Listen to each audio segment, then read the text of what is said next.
Everything was a little behind from the beginning of this year's growing season, which early on wasn't a bad thing. Growers like a nice gradual warm up in spring, but then on May 27th and 28th, temperatures dipped into the mid-20 degrees, just as cherries and apples were in bloom.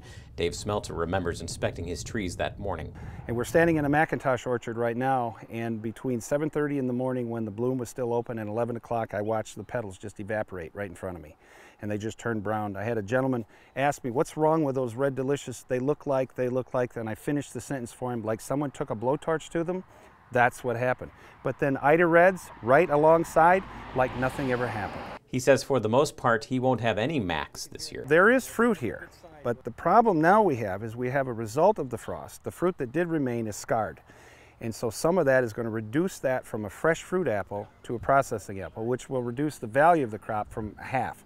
22, 25-cent apple will reduce perhaps to 12 cents a pound. For cherries, it's a similar story. The cherry crop in western Michigan is about half to maybe 2/3 of what it should be. 80 million pounds reduced, possibly down to as light as 35 to 38 million pounds. Smelter is quick to point out that even in a bad year, there will still be fresh fruit available. There will be fruit. There will be cherries. There will be sweet cherries. There will be apples. There's farm markets. There's folks all up and down the west side of the state, here and all the way up in the Traverse City area, that there'll be farm markets, and there will be fruit. There will be fruit. Rest assured, we will have fruit for you. In Manistee County, Tom Kramer, ABC 29 and 8.